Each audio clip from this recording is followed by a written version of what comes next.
Welcome to Insight, a series exploring the deeper philosophies of renowned traditional martial artists, hosted by Ray Hughes, a martial artist with 50 years of experience. Hey, welcome to the show. I am changing the format slightly with this podcast. I am going to introduce today's guest separately before I actually start the conversation. I want to do that because that way I can add negative things in there without them knowing about it until it's too late. With that, today's guest is Doug Jepperson. It's part one of two parts. He, full disclosure, is a great friend of mine. I've known him for 50 years. The early days, to be honest, we were really arch enemies. It was brutal. We were from the same organization. We were from different states, different schools, and it was brutal. It's funny, over the years, we've become really great friends. We're pretty close philosophically on most things, martial arts. So with that, I want to introduce him. He was a competitor back in the day. He was a referee. He served on the board of directors for USNKF, and it was the technical committee at one time. He founded the Wado Conference, which was about, I'm thinking, 15 years ago, around that area. He also worked with me on the Wado newsletter. We ran that for 7 years. That was 10 to 15 years back. It was a monthly Wado publication. He was co-author of Comprehensive Conditioning for Karate with Tim McClellan, another good friend of mine. Excellent read. I highly suggest that book. And like myself, he is a retired dojo owner. So with that, I want to move forward and start our conversation with Doug Jepperson. Hey, welcome everybody to the show. Thank you for tuning in. Today's guest is Doug Jepperson. Doug, how you doing this morning? Great. Thank you for inviting me. Quite flattered to be on your podcast. It's hard to believe it's been 50 years since we started, and here we are talking on a podcast. We've come a long ways. And with that, Doug, tell me how, when, and where, and why did you start doing martial arts? Well, I don't know how many hours you have, but first martial arts I ever saw, Mills Crenshaw moved into our neighborhood. He was a community teacher at the local Mormon ward house, and he was quite a dynamic person. He invited us his house to learn karate, and this was 1966, so none of us had heard about it. We didn't know anything about it. His teacher was Ed Parker. Ed Parker at that time had joined the Mormon Church and was attending BYU, and so Mills was one of his very first black belts. And I didn't realize it at the time, but it was unusual to have Ed Parker come. Ed came to Mills' house. We all worked in his backyard. Of course, we were 15-year-old kids that were pretty stupid. And then later on, Mills opened a school right across the street from Sears in Salt Lake, about 8 South. I did that for about a year, and then it just didn't fascinate me. I had not much of an interest. I mean, I wouldn't say the people were bad. Maybe it was me just more interested in other things. And then time went by, and let me in ask high you a school, I got a question. job at a Sorry to jump in on there. Now, what was that martial arts school? Was that kind of like what we do today, or did it look different? No, nothing at all like it. It was the American Kempo style under Ed Parker, and they have a Yes. pretty big group. And I'm not really qualified to give you much of a history in it. My understanding is Ed learned some martial arts in Hawaii, and then he combined and came up with his own version of it. The one thing I never understood was their slapping themselves before they slap the other person. I was told that was like a rebound effect. To me, as a 15-year-old kid, it just seemed like you were smacking yourself as much as them. And I'll probably get in trouble for saying that, but it just did not seem like a tough guy's place. And so I forgot about martial arts, but I wrestled in high school and college, so I was always interested in that. And I was working at a tire shop, and a friend of mine, Gus Lewis, was taking karate from a Japanese guy, and I put that in quotes. And he would come in and tell me about the classes, and for about 2 years, he kept after me, "Why don't you come up and do the karate?" And I says, "No, I've done that. I've seen it." And then in 1972, they had a tournament at the local high school, And back in those days, right, you probably remember the karate tournaments were huge. You're talking Mm. literally thousands of people in the stands, and you probably remember this too. It was such a diverse group of people in the tournament. They had kung fu people wearing their kung fu outfits. They had American karate people. They had a big group in Salt Lake was the Lima Lama. It was a Polynesian martial arts group, which I've heard very little about since. But and then, of course, Japanese karate, and they were all mixed together. It was called an open because all styles were invited.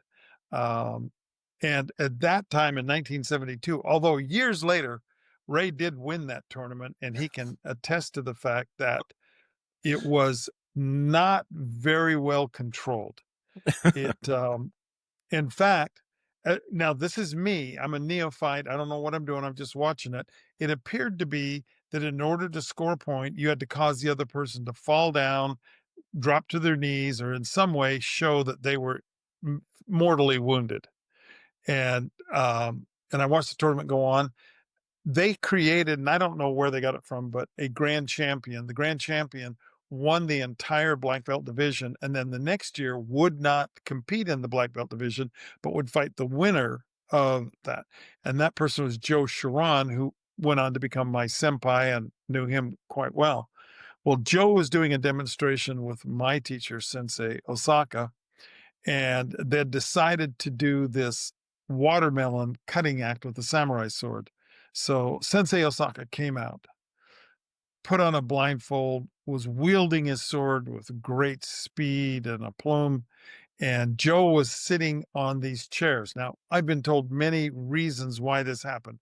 The chairs were smaller. Joe moved something, but when he cut the middle watermelon, Sensei Osaka cut so deeply that it went deep into Joe's hip, and in fact got stuck a little bit in his hip bone to where he had to yank it out. So, needless to say, Joe did not compete in that day's tournament. And our mutual friend, Rick Hobush, ended up winning the whole tournament, fighting the representative from Lima Lama. And I just remember thinking that that guy was probably double the size of Rick, had no idea how Rick was going to win. And Rick fooled him by running in and punching him in the forehead, which seemed like a great idea. After that tournament, I was hooked. I said, this is for me. And so I Did started karate right then. Oh, well, I was also going to college. I was trying to get on the wrestling team. I was married. I had 3 kids. So I was more of a dilettante in my approach to karate training. So I started training in 1972. I trained vigorously for about a year or 2. So I got to know everybody in the dojo back then. Then I quit when I got into graduate school because I was worried about my grades. And I think 2, 3 years went by, and I happened to bump into Sensei Osaka, who was on campus. He was teaching at the University of right. Utah. And I told him, I'm sorry, I'm not coming to class, Sensei. I'm just so worried about my grades. In fact, I'm struggling now, and graduate school is altogether different for me." And Sensei said, "Well, you might think about training to get your mind off it." And at one point, I was doing so badly, I thought I might as well train. I'm going to flunk out anyway. I started training, and it really did. I got busier. I worked on my schedule more, and my grades improved dramatically. Although it probably helped that I got divorced, that did free up a lot of time. I didn't really start training seriously. I trained 1972, 73, 74. Then I trained just off and on when I could, like weekends or stuff like that, until about 1978. Then I came back and started training much more seriously. And that's about the time I met Ray. I kept hearing about these guys from Arizona, and I'm not sure who or why, but they decided to shade the stories with characterizations like these guys are all out on some sort of parole release. They're convicted killers. They're coming up here to train with us. They're not very good characters. Now, Sensei Osaka never said that, so I can't tell you how this all started, but there was definitely competitive approach to it. In fact, Rick Hobush, who was one of Sensei Osaka's very first black belts, and as I mentioned, he was a grand champion in 72. The guy really did a lot for the organization. He opened a school across the valley, And within a few years, he became the enemy, when he would bring his students up. And there's a lot of names, Sensei Marlin, who opened up Wado karate, and I shouldn't say opened up Wado karate in Arizona, but he made it big. There was another group, I think, broke off from Shintani down there, Hunt. and I didn't know them well, but because Marlin was from Sensei Rick's dojo, immediately we had a connection. And Marlin had started a martial arts store in Salt Lake with Right. Sensei Osaka, and in those days you couldn't find Japanese martial arts. In fact, I remember, and I don't know if Ray did the same thing, but when we were in the colored belt phase, you couldn't find different colored belts. So when you got a belt promotion, you'd go home and bleach your belt and put it in a pan of dye. And I thought, well, that's how it gets to be a brown belt. All these colors just kind of muddled together because I never got it very clean after the first one. So I bought a white belt and then never bought another belt until it was brown. And by then it just looked so awful. I had to buy a brown belt. I And forgot I thought, about that. brown belt for me, that's it. I wanted to talk about the mentality of training in those days versus today. Because it seemed to me back then in the 70s, there was no philosophy taught. There was no excessive contact in tournaments.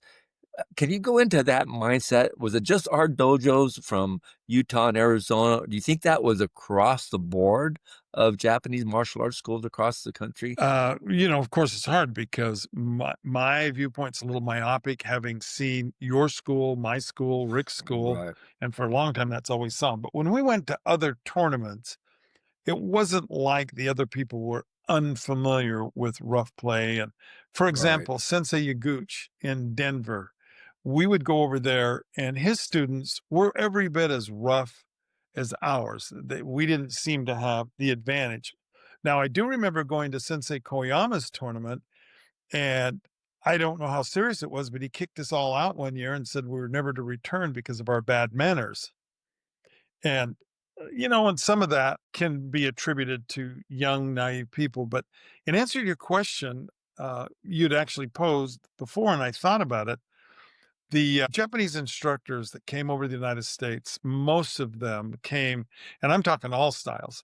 It was a window about 1965 to 1975, almost whether it's Shotokan or Wado. Of course, there was Oshima down in Southern California and Nishiyama, who sort of were ahead of the pack, but particularly Wado, it was absolutely that time period. And they were almost all college boys.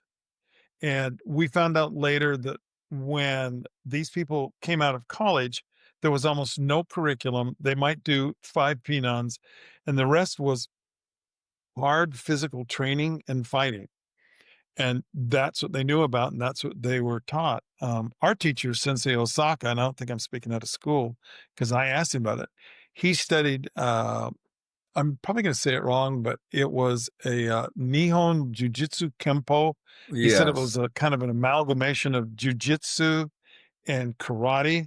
And he said he had never seen Wado before in his life, but he went out to the University of Nihon. They called it Nichidai. He wanted to play American football. He absolutely loved American football. So he kept going out there and trying out for the football team. And he was too small. They didn't want much. Somehow he crossed paths with Fumihiro Tanabe, who got him over to the karate group. And so, and I might be mixing this up. It might have been through the Yokohama YMCA, which was a feeder program, but nevertheless, Sensei Osaka started at the University of Nihon. And that was the first time he'd seen Wado, but that's where he met Masafumi Shumetsu, who was his senpai, who ended up starting the Wado Academy in Europe. Tetsuo Suzuki, who was just a worldwide phenomenon. Sensei Edakawa, who was just one of the best technical Wado people there is, and a lot more that I'm forgetting their names. Oh, Mr. Mono. But Osaka came to the United States with very little education, in particularly compared to today, about the curriculum. He certainly knew how to fight, and he knew well, in fact, Ray and I took our black belt test together, and I can tell you, I remember doing the 5 penons, maybe kushanku, and then fighting for about an hour, hour and a half. That was it. Yes. That was our black belt test. Do you And think The And question then I wanted to ask you on this, Doug, was the mentality of those Japanese instructors, because you think they were young, because they seemed pretty harsh in those days. I remember I started with Sensei Marlin, and he was teaching like the Japanese. Obviously, that's what all the instructors were doing at that time, and it was brutal. I mean, I was going to quit every single day. I could not wait for that class to end, and when it ended, that was going to be it. And then, for some reason, came back the next day. Do you think that was across the board because he was just young Japanese instructors, or was it because of the brutality that they came out of? there was a couple of factors. Number one, when I mentioned most of the instructors came to the United States from 1965 to 75, that would put them in their 20s when they came, which meant they were born shortly before World War II or immediately after. Uh, if anybody studied any history in Japan, the country was absolutely devastated. The firebombing in Tokyo had Right, wiped right. out over 300,000 people. The atomic bombs in Hiroshima and Nagasaki had wiped out legions of people and homes. So, regardless of where you were, you grew up in a devastated country. And then, like Sensei Osaka, he lost his father in the war, and almost everybody lost somebody, a brother, a father, or something. That had to affect their psyche. Then, this is my personal opinion, they were suffering from a failure of confidence about their country because the Right. Japanese, like almost every country I've ever met, they think they're the number one country in the world. Whether you're talking to Germans, Americans, or Japanese, they think we're the best. Yep. And suddenly the Japanese were faced with the reality of they were not quite who they thought they were. And then the Japanese were still suffering from this loss of the samurai spirit. After the Meiji Restoration, there was a lot of organizations that were started, like the Budokukai, because they were desperate to save their old samurai spirit. And when a friend of mine, he had lived in Japan, nothing to do with martial arts, and he met Sensei Osaka and talked to him. And afterwards, he told me he's like a grandpa. And this at that time, Sensei Osaka was in his 20s. He says he's like a grandpa. His attitudes are very old fashioned. And I discovered with Sensei Suzuki and most of the Japanese that were involved in martial arts, there was a part of their heart that was lingering in the past. They loved that idea of austere training, of the Budo that they talked about. Yeah. We've since found out that a lot of that was a myth, legend that was created. Itobu, I think he wrote the Art of Bushido. Come to find out that he was living in America at the time. He going to college here. He loved America and he was romanticizing the past. But that's okay because we bought the romantic past. And the Japanese had very little educational background in teaching martial arts other than a militaristic approach. They had former soldiers. They were coming out of the war. So they taught in the dojo, just like it was military boot camp. And those of you that remember training back in those days, it was very reminiscent of a military boot camp. No sympathy whatsoever for being tired, being hurt, dropping out. Ray and I both shared the stories that if someone got hit in the face, they had to apologize to the person that hit them. And you realize what that does to your psyche and what message. I can't explain why people like Ray and I liked that back then. Maybe we were also a product of that, but our parents were products of the Depression and World War II. That can't create people that have a lot of empathy for someone who doesn't feel validated because everyone in the room doesn't like their shirt. So I think that's a rather circuitous way to go around. I think it was some of the times that we were growing up in. I think that the educational process, like I say, for the Japanese instructors was very limited. The fact that they didn't know much curriculum, they had to fill up that hour and a half some way. And so we would do a little bit of kata and then say, okay, let's just fight. And we fought everybody in the class and rotated around. And in fact, and I've heard this from a lot of people, most of the best fighting was in the dojo, not in the tournaments. You know, the thing that I just remember back then, first of all, the thought of suing somebody for excessive contact or abuse, never crossed the minds of any of us. And I remember fighting barehanded and just getting hurt every time you competed and never saw anything about it. I thought it's called martial arts. It's a different world. But I'm thinking back then, it seemed more abusive. It just seemed like higher ranked people would abuse lower ranked people. And again, I don't know if it was just our organization or was that kind of across the board in the United States? Again, it could be our organization. A friend of mine, Mike Berger, was involved in Shotokan, and Hmm. they were under Nishiyama, and their training was pretty tough. It was pretty Yeah, brutal. I don't know if it compares to ours. And you're right about it being very brutal, no empathy whatsoever for the people who got hurt. right. But then we had people lining up to join the dojo. So you're never worried about, oh, gee, we lost some. Somebody said this about another sport, but I think it's applicable to ours. We didn't necessarily train people to become tougher. We drove out all the weak ones or the people who didn't have confidence. Because I know personally of some people that had great ability, better than mine, certainly, but they were just driven out. They just couldn't stand the brutality. Well, I remember somebody saying that the whole goal at that time was if you could stay and survive, you made the school because the purpose was to get people to quit. Can you imagine that concept of if you don't quit, then you're part of the group, but everything was designed to get you to quit. And the thing also that struck me, I didn't I didn't think about until later on.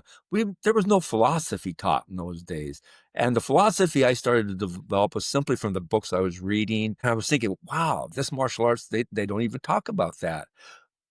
Did you perceive it that way, or is I No, just yes. Yes, in fact, the only book, well, as you know too, there were not many books available because I do remember looking around and there were right? not many books. My senpai, Joe, gave me a copy of Musashi's Five Rings. There's not a lot of empathy in there. He's just talking about killing people. And Ray, you might remember the motto that you had and we all had. We would echo in the dojo is die going forward. Yeah. And so those words have an effect on us as we train. We think that that's our value system. And um and I wondered too, were other schools different? I do remember Bernie Garcia and his wife, they were Yeah. with Keishin Khan and then later on with Yamazaki, and they had a love-hate relationship with us. They thought we were pretty crude and rough, and I do think that we were crude and rough. I do believe that. In fact, I'll tell you a story, Ray. One time when I was a brown belt, I was looking at the front line, and everybody except Rick Hovish, and there were about 5 or 6 up there, had either been in prison or were on their way to prison. And so I'm almost embarrassed to tell these stories because I don't really account for why we were there. But it was, for me, it was the right thing at the right time. Hey, thank you for listening to the show. Part 2 with Doug Jepperson will be out in the next week or so. Please share this podcast with your friends. Send in comments, good or bad. It's all good. Until then, looking forward to seeing you soon.